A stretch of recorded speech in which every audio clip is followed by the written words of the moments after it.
Hello hello मेरे प्यारे प्यारे दोस्तों, आपका मेरे चैनल में स्वागत है। मेरे चैनल का नाम है रजनीकांत सिन्हा।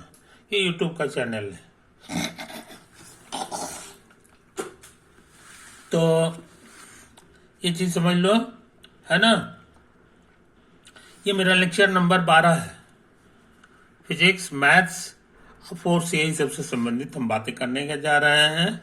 ये चीजें, और ये वीडियो जो है किनके लिए है, तो जो क्लास 10 में पढ़ते हैं, जो क्लास 11 में पढ़ते हैं, ये जो क्लास 12 में है ना। और जेई 2026 में जो है, ये 28 लिख दिए हैं 2026 में जो है उनको एग्जाम देना है, वो सब के लिए है कि नहीं। तो मेरे 11 वीडियो अपलोड हो चुके हैं, ये 12वां है। इसमें हम जो है ये 4 राउंड में खत्म होगा, समझे। तो पहला राउंड में जो है हम लोग थ्योरी करने जा रहे हैं, और जो क्वेश्चंस हैं उसको भी हैंडल करेंगे, है कि नहीं। अगला राउंड में जो है उससे भी डिफिकल्ट क्वेश्चन करेंगे। यही सब मेरा प्रोग्राम है। तो बहुत सारे विद्यार्थियों का कहना है कि आप पहले संडे को आते थे, है कि नहीं। इस बार संडे को आएंगे कि नहीं आएंगे, या नहीं आएंगे, इत्यादि इत्यादि। तो हम तुमको बता दें मेरे यार कि हम अब आने जाने का काम नहीं करेंगे। काफी तुमको अपने बारे में हम बता चुके हैं, मेरे पिछले वीडियो में तुम उसको जान जा सकते हो, है कि नहीं। इसलिए मैं अब आऊंगा नहीं, है कि नहीं। अब कोई इमरजेंसी हो जाएगा तो भले हम आ जाएंगे, लेकिन ये नहीं है। अब हम सीधे सब्जेक्ट की बात कर रहे हैं, सब्जेक्ट पढ़ा रहे हैं, है ना। तो तुमको चाहिए कि इसमें मन लगा के पढ़ो, क्योंकि ऐसा वीडियो पूरे कहीं है नहीं। अब कहीं भी तुम कितना भी पैसा खर्चा कर लो, लेकिन ये लाभ नहीं होने वाला है, समझे कि नहीं। अपने दोस्तों को भी कह दो और सबको कह दो, सब इसको ये मन से पढ़े, है कि नहीं। तो इतना लाजवाब वीडियो जो है इसका आधा भी नहीं है। तो ज्ञान का खान इसमें भरा हुआ है, और इससे तुमको जो है निश्चित रूप से सफलता मिलेगी, है कि नहीं। ये चीज समझ लो, इसलिए इसको शौक से पढ़ो और मन से पढ़ो। अब हम बिना लेट किए हुए एक क्वेश्चन थोड़ा सा लिखने जा रहे हैं, है ना। उसी के अराउंड कुछ बातचीत करेंगे,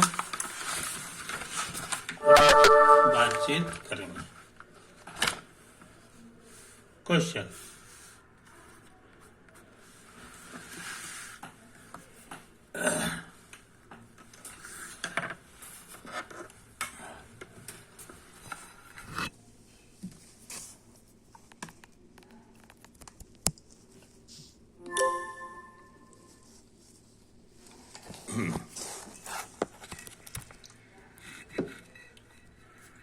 तो है, अच्छा। क्वेश्चन क्या है इसे समझ लो।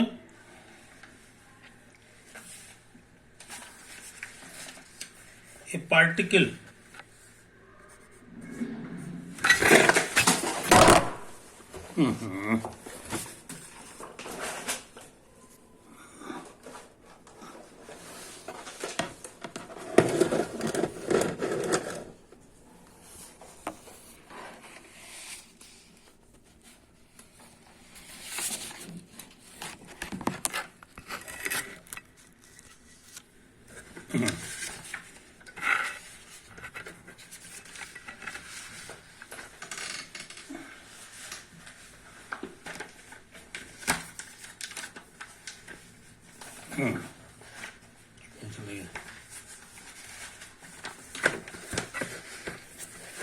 हाँ, देखो हम लिखने जा रहे हैं, ए particle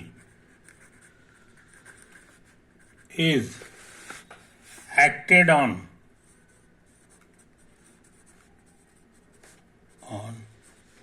by a number of center of forces,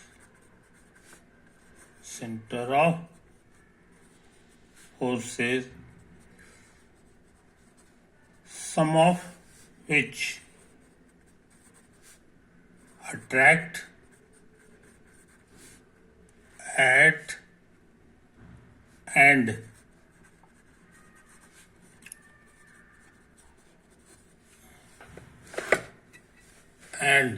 some of which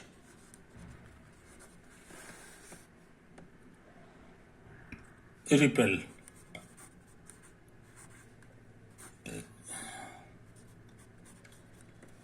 The force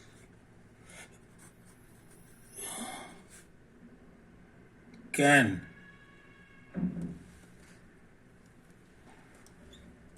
the force in each case vary at the at नहीं as the distance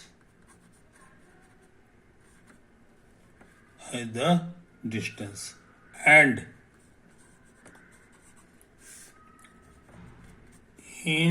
intensities for different centers are different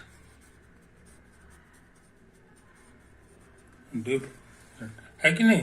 ये चीज तो क्या करना है अभी हम नहीं कर रहे हैं, बस इतना सा बात को पहले समझने की कोशिश करें कि ये क्या कह रहा है, ये क्या कह रहा है कि नहीं। तो कहता है कि एक पार्टिकल है, तो पार्टिकल को जो है हम जो है शो कर दें, है कि नहीं। मान लो ये तुम्हारा पार्टिकल ग्रीन कलर का पार्टिकल है, इसका कुछ मास उस होगा इत्यादि। अच्छा, और जो है सेंटर ऑफ फोर्स है, तो सेंटर ऑफ फोर्स कई है, ये है कि नहीं, by number of centre of force बहुत सारे हैं, तो इसका नाम दे दो A1 A2 A3 इत्यादि। ये सब क्या क्या है सो समझ लो, ये सेंटर ऑफ फोर्स है, सेंटर ऑफ फोर्स है। जैसे कि मान लो कि ये बहुत सारे जो है ना, ये प्लैनेट है, इसको प्लैनेट समझ लो, है कि नहीं। अब बीच में कोई मैटर है, मान लिया कि धरती से भेजा गया है कोई रॉकेट, तो ये रॉकेट समझ लो, है कि नहीं। तो ये प्लैनेट है, ये भी इसको खींचेगा, ये प्लैनेट है, ये भी इसको खींचेगा, ये भी प्लैनेट खींचेगा, है कि नहीं। तो इस तरह की कल्पना की गई है। दूसरी बात ये भी लिखता है कि ये खींचे अपनी तरफ, ये कोई जरूरी नहीं है, यहाँ लिख दिया force in each case very as the distance and intensity is different, centres are different, है कि नहीं। और यहां लिखा है कि some of which attract and some of which repel, समझे कि नहीं। कुछ खींचता है कुछ नहीं, तो इसको कल्पना करो कि ये चार्ज है कि नहीं। तो पॉजिटिव चार्ज या और ये भी चार्ज है, तो पॉजिटिव चार्ज होगा तो रिपेल करेगा। और उसके बाद जो है ये जो है ये वाला जो चार्ज है, मान लो ये निगेटिव है, आई पॉजिटिव है, तो ये खींच लेगा, तो कोई खींचेगा कोई रिपेल करेगा। तो ये सब कुछ भी हो सकता है, आई डोंट नो क्या है ना। इस तरह से कल्पना करोगे ऐसा है, ये जो है ना, इस बात को समझ लो। अच्छा, उसके बाद क्या है कि force in each case very as the distance, इनके बीच की जो दूरी है ना, उसी पर डिपेंड करता है। कहने का मतलब है जितना ज्यादा दूर होगा, है ना, उतना ही ज्यादा फोर्स लगेगा। आमतौर से ऐसा नहीं होता है, आमतौर से ऐसा नहीं होता है, समझे कि नहीं। ये चीज तो हम लोग ऐसा करें कि कुछ नाम दे दें, मान लो पार्टिकल का नाम P दे दिए, और ये मेरा सेंटर ऑफ फोर्स है, ये भी सेंटर ऑफ फोर्स है, सेंटर ऑफ फोर्स है, ये भी सेंटर ऑफ फोर्स है, सेंटर ऑफ फोर्स, है कि नहीं। अच्छा, अब इसको ऐसे ऐसे ऐसे से मिला दो, तो डिस्टेंस पूछेंगे तो कहोगे कि ये 1D, समझे कि नहीं, यही चीज है। और इस पे लगने वाला जो फोर्स है कि नहीं, मान लो कि फोर्स जो है रिपेल कर रहा है, तो रिपेल कर रहा है इसका मतलब इधर होगा, यही हो गया। तो ये फोर्स को रिप्रेजेंट कर रहा है, फोर्स ऑन P समझे? Force on P exerted by A1। तो A1 ने कितना फोर्स लगाया है, ये चीज है। तो उसके बारे में लिखा है कि ये फोर्स कितना होता है। तो कहता है कि ये फोर्स जो है प्रोपोर्शनल है डिस्टेंस के, समझे? Varies as the distance. Varies as distance के मतलब हो गया कि यहाँ कांस्टेंट लिखना होगा, और डिस्टेंस का मतलब हो गया ये दूरी, ये दूरी, समझे कि नहीं? तो ये A1P लिखना होगा, इसलिए हो गया। लेकिन फोर्स वेक्टर होता है तो डायरेक्शन शो करना जरूरी है। तो यहां पर जो है हमको यूनिट वेक्टर लिखना होगा, यूनिट वेक्टर अलोंग A1P। आई बात समझ में? यही तो है कहानी, यही है कहानी। तो यूनिट से हो गया कि इसका मैग्नीट्यूड इतना ही रह गया, और डायरेक्शन हमको A1P की ओर लेना है, यही तो हो गया। अब इसको सुन लो, कांस्टेंट को हम लोग नाम दे दें μ1। 1 के कारण जो कांस्टेंट है इसका नाम μ1 दे दो, और यहाँ A1P साइज का यूनिट वेक्टर हमको बनाना है। तो इसको बनाने का ट्रिक क्या है ये समझ लो, सीधे लिख दो A1P और एरो, बस हो गया। ये वेक्टर है जिसका लेंथ A1P के बराबर है ना, और इसका डायरेक्शन किधर लग रहा है फोर्स का, तो A1P की ओर लग रहा है। तो ये पूरा चीज जो है इसमें घुस गया, समझे कि नहीं? ये चीज तो इस बात को समझ लो मेरे यार, इस बात को समझ लो। तो लिखने का क्या तरीका होगा सब समझ लो। हाँ, अब ये μ1 पॉजिटिव है इस फोटो में, हियर μ1 इज पॉजिटिव, तो इसीलिए इसका डायरेक्शन यही रह गया, इसका फोर्स दिखाई दे रहा। तो रिपेल करेगा तो ये कांस्टेंट वो पॉजिटिव हो जाता है, और ये निगेटिव हो जाएगा तो ये अट्रैक्ट करेगा, है कि नहीं? अब जैसे ये वाला ले लो, तो इसमें भी वही सब काम करेंगे। मान लो कि ये जो है अपनी तरफ खींच रहा है, तो इसका इधर इतना हो गया, और ये कितना के बराबर है ये फोर्स?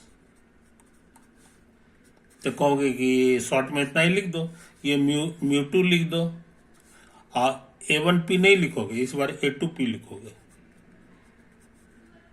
आई बात समझ में? यही तो है कहानी। तो फोर्स को इसी तरह से हम लोग लिखेंगे। हाँ, अब इस फोटो में μ2 तुम्हारा निगेटिव है, μ2 इज निगेटिव, है कि नहीं? क्योंकि A2P जो है तुम्हारा इधर है और फोर्स इधर लग रहा है, इसका मतलब कि निगेटिव नंबर है। तो ये पॉजिटिव निगेटिव कुछ भी हो सकता है क्वेश्चन के अनुसार, है कि नहीं? अच्छा, तो इस तरह से ये है। उसी तरह से कहोगे कि ये वाला का भी होगा, तो हाँ एकदम होगा, है कि नहीं? मान लो कि ये वाला इतना है कि नहीं? तो ये कितना फोर्स लग रहा है सो समझ लो, फोर्स लग रहा है तो इसको कहोगे μ3, है कि नहीं? और A3P यहाँ वेक्टर लगा दो, है कि नहीं? तो यही तो है। तो क्वेश्चन जो कह रहा है उसके अनुसार से ही हो गया, है कि नहीं? यहां कह रहा है कि इंटेंसिटी जो है ये डिफरेंट सेंटर का डिफरेंट होगा। तो ये सेंटर के लिए इंटेंसिटी शो करने के लिए μ1 है, इसके लिए जो इंटेंसिटी शो कर रहा है उसका नाम μ2 है, इसके लिए μ3 है ना? तो अभी तक हम लोग क्वेश्चन समझ रहे थे, इसी का नाम इंटेंसिटी है। तो हमको उम्मीद है कि हाँ, ये डिफरेंट है, कहने का मतलब है सेंटर बदल गया तो ये कांस्टेंट भी बदल जा सकता है। तो इसीलिए जो है यहाँ लिखा है कि डिफरेंट बना लो, तो हम लोग ले लिए, डिफरेंट हो गया, सेंटर बदल गया। तो जितने भी होंगे सबका ये तमाशा होगा। अभी हम सवाल नहीं बना रहे हैं, अभी हम सवाल को समझने की कोशिश कर रहे हैं, है कि नहीं? कि ये क्या कहना चाह रहा है, उसको मैथमेटिकली हम कैसे करेंगे ताकि ये सवाल बन जाए। अच्छा, अब क्वेश्चन में क्या लिखता है सो समझ लो। रिजल्टेंट फोर्स निकालना है, रिजल्टेंट फोर्स।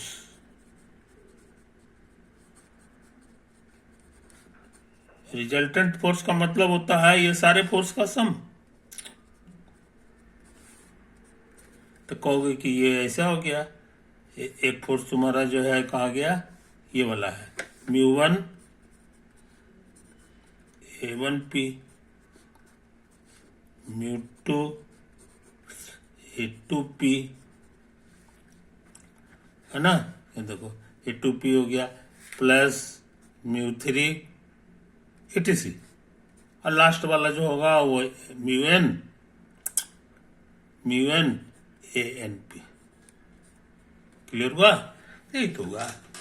अच्छा, अब इसको कैलकुलेट करना जरूरी है, कैलकुलेट करना जरूरी है कि नहीं। तो ऐसा करते हैं, हम पन्ना चेंज कर देते हैं।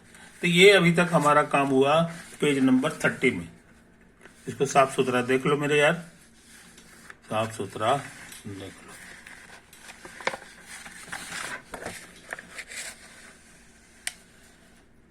यही तो है, पॉज कर करके इसको देख लो। अच्छा, अब बढ़िया से समझ लो, अब बढ़िया से समझ लो। पूरे हिसाब किताब के लिए, पूरे हिसाब किताब के लिए जो है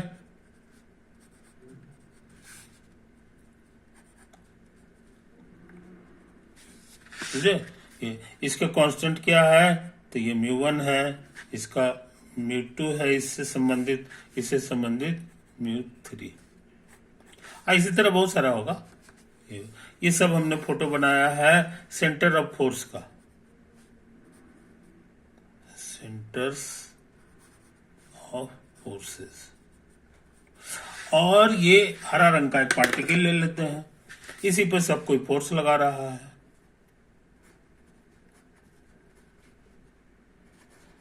समझे कि नहीं? यही तो है कहानी। तो इस पार्टिकल का नाम हमने P दे दिया, और मैथ लगाने के लिए एक ओरिजिन लेना जरूरी है कि नहीं? तो ओरिजिन ले लो। Suppose this is your origin, this is O for origin, है ना।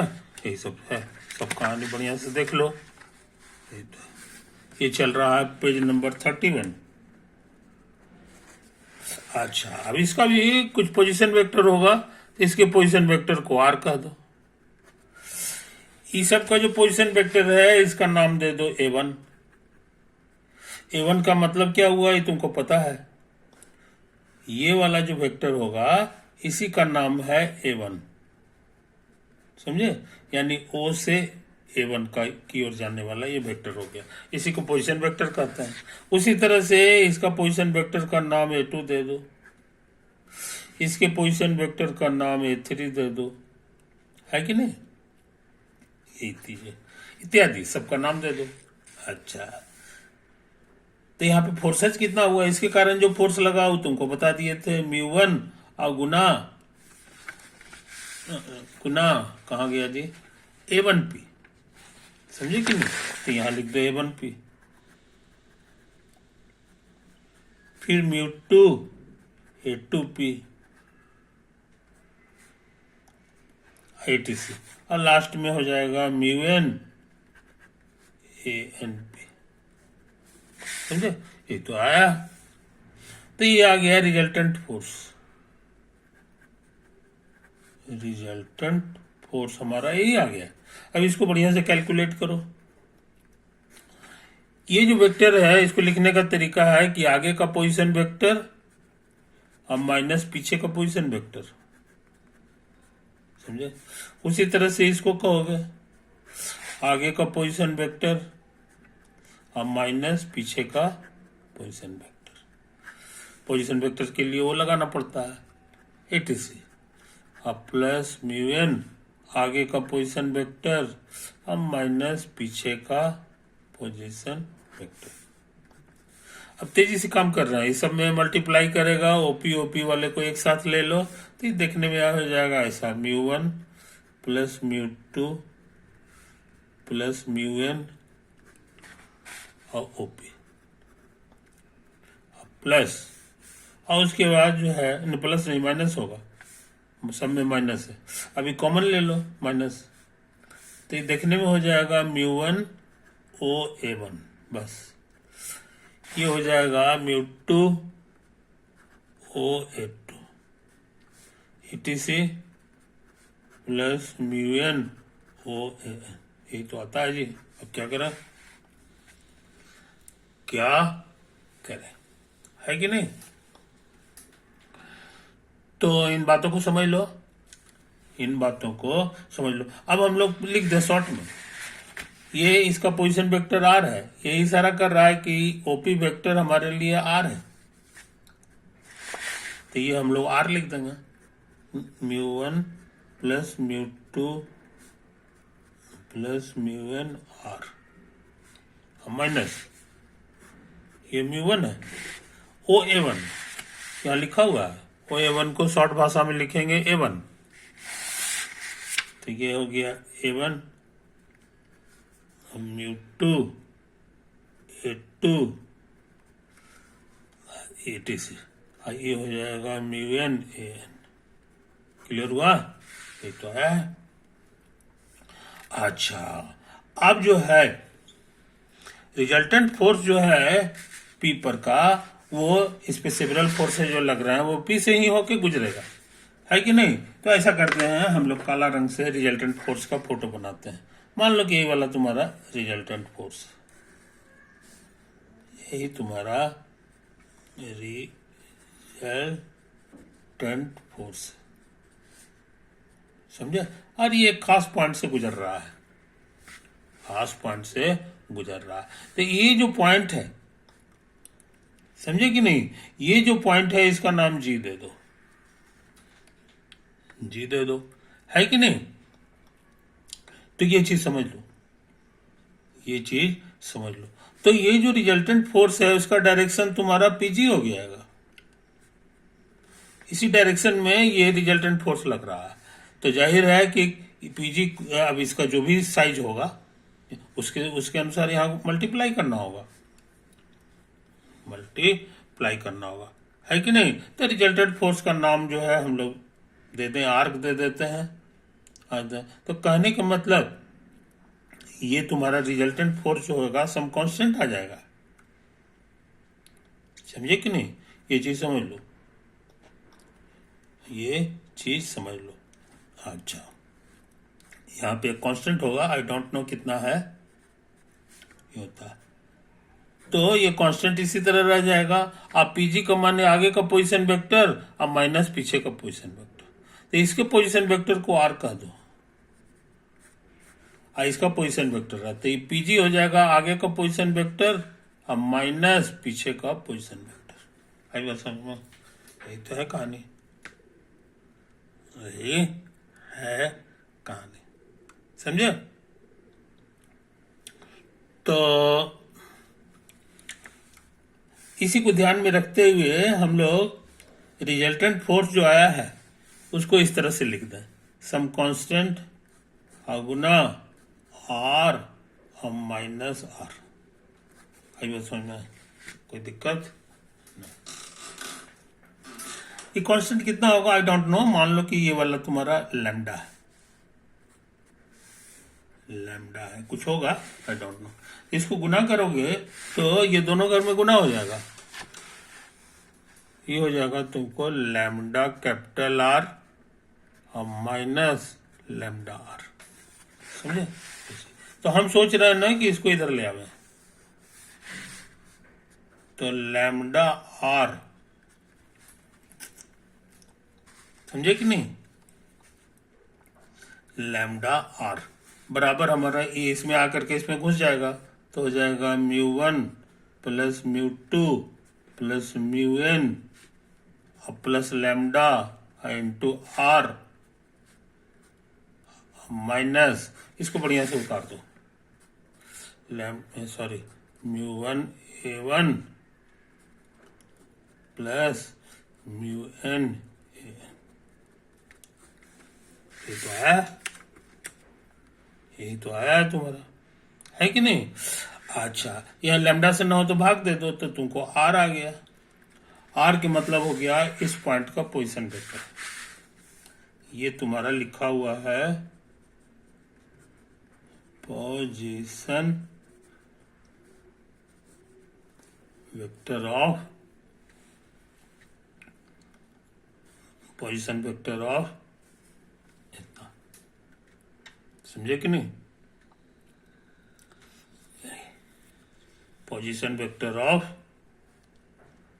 रिजल्ट, नहीं, पोजीशन वेक्टर ऑफ जी, है ना? ये चीज, ये तो आया है, इसको उतार दो।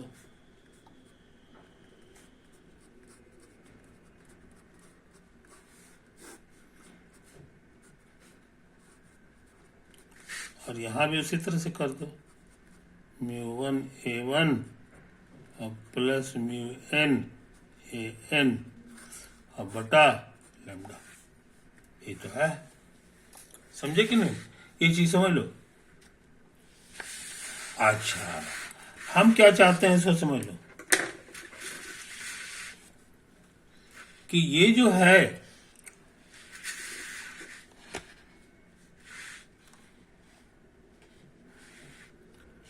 यहाँ क्वेश्चन में कुछ लिखा हुआ है जो हमने इसको साफ साफ लिखे नहीं है। हाँ,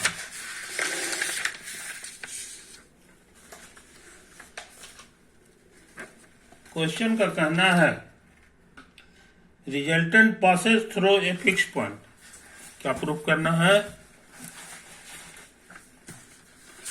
to prove, to show resultant passes through a fixed point, एक फिक्स पॉइंट से डिपेंड पास करता है for all position of the particle, for all position of particle, समझे कि नहीं? ये साबित करता है। तो पार्टिकल हमारा कहां पर है ये हमको पता है, तो देखो ये इसको बढ़िया से उतार लो, है कि नहीं? यही जो है हमको प्रूफ करना है। तो पार्टिकल हमारा यहां पर है जिसका पोजीशन वेक्टर लिखा हुआ है, तो देखो आई कहता है कि पार्टिकल कहीं भी भेजो, है ना? ये चीज है, तो रिजल्टेंट फोर्स जो भी मिलेगा, है ना, वो जो है हमेशा जी से गुजरेगा। जैसे यहां चलाया तो रिजल्टेंट फोर्स फिर यहीं से गुजरेगा, ये चीज। तो कहने का माने ये फिक्स्ड पॉइंट इन स्पेस है, फिक्स्ड पॉइंट इन स्पेस। और ये हमारा फिक्स पॉइंट नहीं है, वेरिएबल पॉइंट हो गया, यानी आर हमारा बदल रहा है लेकिन जी नहीं, ये नहीं बदल रहा है, कैपिटल आर नहीं बदल रहा है। कहने के माने पूरे बातचीत में r varies but capital R is fixed, यही हमको साबित करना है, टू प्रूव, समझे कि नहीं? तो कहोगे कि इसका मतलब क्या हो गया कि ये जो हमारा आर है ये चेंज नहीं करता है, हालांकि ये चेंज कर रहा है, ये चेंज कर रहा है, फिर भी ये चेंज नहीं करता है। ये तभी संभव है जब ये कांस्टेंट हमारा 0 हो जाए। ये इशारा कर रहा है ऐसा होने के लिए वी मस्ट हैव